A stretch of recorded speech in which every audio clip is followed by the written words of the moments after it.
السلام علیکم، میں ہوں رضوان سر۔ ابھی 3-4 دن پہلے آپ کو بتائیں کہ وزیر اعظم ہاؤس کے اندر SIFC کی میٹنگ ہوئی تھی، جہاں پر شہباز شریف چاروں وزراء اعلیٰ اور جو پاکستان کی ٹاپ ملٹری کمانڈ ہے جس میں آرمی چیف شامل ہیں، وہ SIFC کی ایک میٹنگ جس میں یہ تمام لوگ موجود تھے، وہ بڑی اہم ترین میٹنگ تھی۔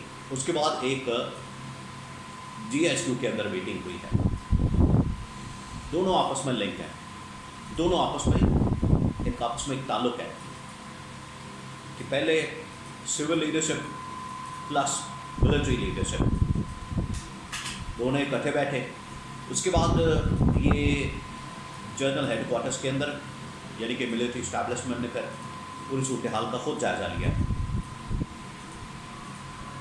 تو یہ جو SIFC کی پرائم منسٹر ہاؤس کے اندر میٹنگ ہوئی ہے، اس کی اندر کی کہانی کیا ہے، اس حوالے سے میرے پاس 2-3 خبریں ہیں، اور ساتھ ہی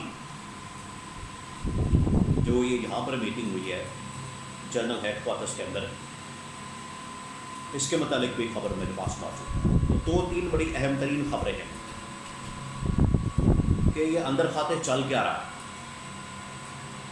دیکھیں، جو اس وقت پاکستان کی سیاسی صورتحال ہے، سیاسی بھی اور معاشی بھی دونوں، وہ بڑی خراب ہو چکی ہے، بہت خراب، اور دن بدن بگڑتی بھی جا رہی ہے۔ یہ سب سے بڑی تشویش کی بات ہے، سب سے بڑی تشویش اس بات کے اوپر ہے کہ چلیں ایک صورتحال بگڑی ہوتی ہے، صورتحال خراب ہوتی ہے، آپ آتے ہیں، گورنمنٹ بناتے ہیں، چیزوں کو کنٹرول کرتے ہیں، ہاتھ میں لیتے ہیں، اور ملک کو صحیح ڈائریکشن میں آپ گامزن کر دیتے ہیں، ملک کو صحیح ڈائریکشن میں ڈال دیتے ہیں۔ لیکن یہاں پر معاملہ بالکل الٹا ہے، بالکل الٹا ہے۔ ایک تو حالات بڑے خراب ہیں جو انہوں نے ہی کیے، پہلے اس سے پہلے نگران اور اس سے پہلے PDM تھی پارٹ 1، اب پارٹ 2 ہے مائنس مولانا، باقی وہی ہے سارا کچھ۔ صرف مولانا اس حکومت کے اندر شامل نہیں، مولانا کے ساتھ ان لوگوں نے ہاتھ کر دیا، وہ ایک علیحدہ کہانی ہے، وہ ایک علیحدہ داستان ہے کہ ان لوگوں نے کیسے مولانا کے ساتھ ہاتھ کیا۔ شریف خاندان، زرداری خاندان، پچھلے 3-4 سال پہلے جب یہ آپس میں اکٹھے ہو رہے تھے، مل رہے تھے، تو بڑے وعدے کیے جا رہے تھے مولانا سے کہ آپ کو صدر بھی بنا دیں گے، KP کا صوبہ بھی دے دیں گے، آپ کو بلوچستان کا صوبہ بھی دیں گے، آپ کے ساتھ سیٹ ایڈجسٹمنٹ بھی کریں گے، آپ کو کوئی 20-22 سیٹیں 25 سیٹیں بھی نکال کر دیں گے، وزارتیں بھی ملیں گی، اور مچیں لگ جان گی۔ یہ مولانا کے انہوں نے سبز پاک دکھایا ہوا تھا، اینڈ پہ آ کے یہ دونوں آپس میں مل گئے، مولانا کو بیچ میں مائنس کر دیا، مولانا اب اسی لیے رس کے بیٹھا ہوا، یہ پیچھے بچا ہے۔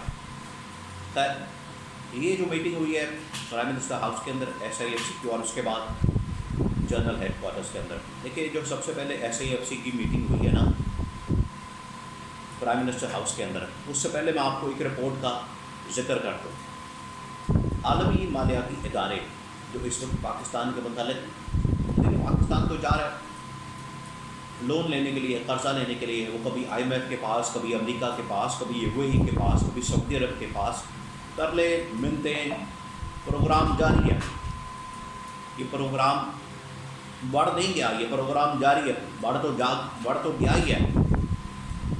یہ جو حکومت ہے، یہ پروگرام تو نہیں چل رہا، یہ کمپنی تو نہیں چل رہی، یہ حکومت تو نہیں چل رہی۔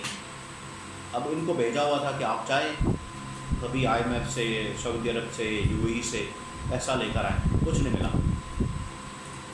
عالمی مالیاتی اداروں نے یہ کہا ہے کہ پاکستان کے اندر جو اس وقت حالات ہے، پاکستان کے اندر جو اس وقت سچویشن ہے، پاکستان پچھلے 50 سال کی سب سے بدترین جو انویسٹمنٹ ہے، اس کا جو لیول ہے وہاں پر پہنچ گیا پچھلے 50 سال، 10 سال بھی نہیں، 20 سال بھی نہیں، 30 سال بھی نہیں، پچھلے 50 سال۔ اور یہ تقریباً وہی منگتے ہیں جب 1970 سے لے کے آج تک، 1970 کے بعد، یعنی کہ ایسٹ پاکستان ویسٹ پاکستان الگ ہوئے۔ آپ دیکھیں کہ نقصان کتنا ہوا۔ آج عمران خان یہی بات کر رہا ہے، ہمیں اس کی وجوہات سمجھنی ہے اور ان سے سبق سیکھنا ہے، لیکن نہیں سیکھ رہے، کوئی بات نہیں۔ تو آج بدترین سطح کے اوپر آ گیا ہے، اور یہ پرائم منسٹر ہاؤس کے اندر میٹنگ ہوئی ہے۔ اس کے بعد جنرل ہیڈ کوارٹرز کے اندر میٹنگ ہوئی ہے GHQ کے اندر. دیکھیں ملٹری کمانڈ اپنے طریقے سے سوچتی ہے, اپنے طریقے سے بات کرتی ہے. انہوں نے پہلے ان کی بات سنی ہے کہ ان کی تو پہلے سنیں کہ یہ کیا کہتے کیا ہے, انہوں کی تو پہلے سنی ہے یہ کیا کہتے ہیں. انہوں نے سنا ہے نواز شریف کی کہانیاں سنی ہیں یا شہباز شریف کی کہانیاں سنی ہیں, وہ شبانہ روز محنت سنی ہے اور ادھر ادھر کی ڈرامے بات سن کے تو اب وہ آگے ہیں پنڈی میں. پنڈی میں ہوئی ہے اب اصل میٹنگ. وہاں پر پھر یہ سارا ڈسکس کیا گیا معاملہ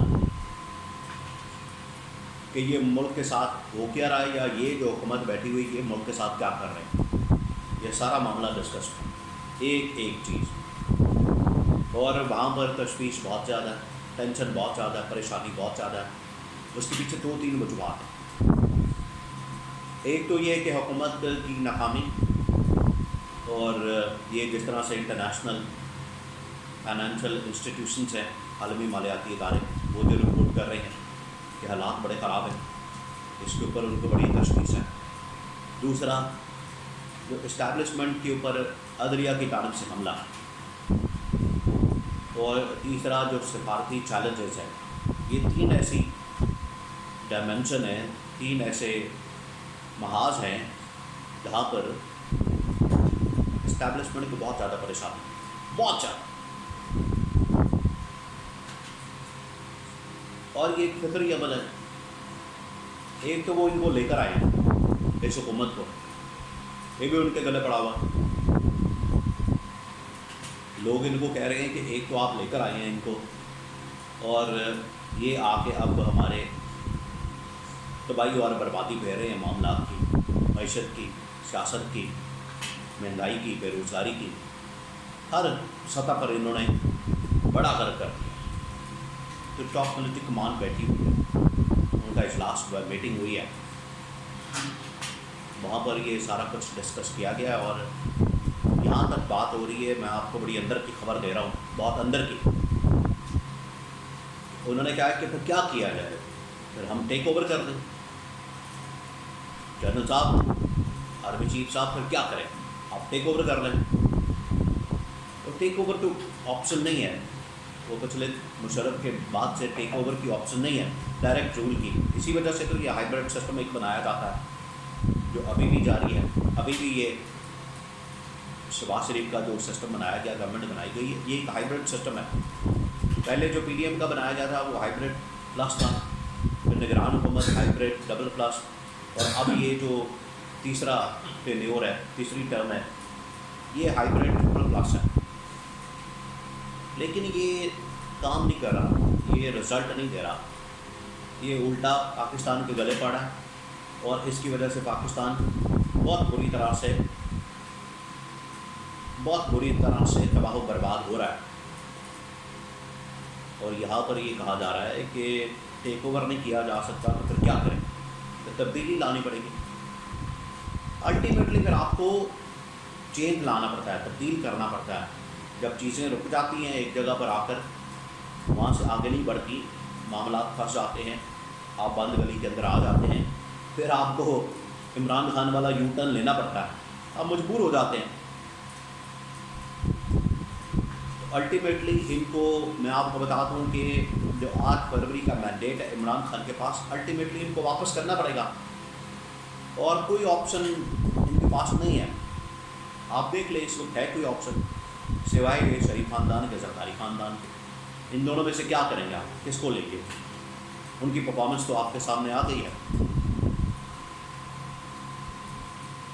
اور انہوں نے جو شور مچایا ہوا ہے کہ بس کسی طرح سے عمران خان کے اوپر ہم نے حملہ کر کے رکھنا ہے اور اس سے نہیں نکلنے دینا اسٹیبلشمنٹ کو, تو یہ ان کا طریقہ واردات کامیاب نہیں ہونا. کارکردگی بھی دکھانی پڑے گی, معیشت بہتر کرنی پڑے گی, سیاسی معاملات بہتر کرنے پڑیں گے. اسی وجہ سے تو آج کل بڑا شور مچا رہے ہیں کہ عمران خان سے مذاکرات کریں, عمران خان سے مذاکرات کریں. ان کو پتہ ہے کہ پنڈی کے اندر حالات بالکل گرم ہو گئے ہیں, پنڈی کے اندر چیزیں بدل گئی ہیں.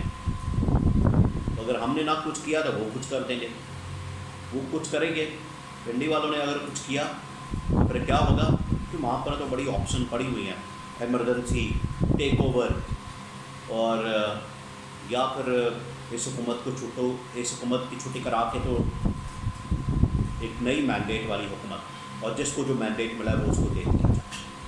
نئے انتخابات تو ہو نہیں سکتے، تو یہ سارے آپشن ڈسکس کیے گئے ہیں وہاں پر۔ اسی وجہ سے اگلے 24 سے 48 گھنٹے انتہائی اہم ترین ہیں۔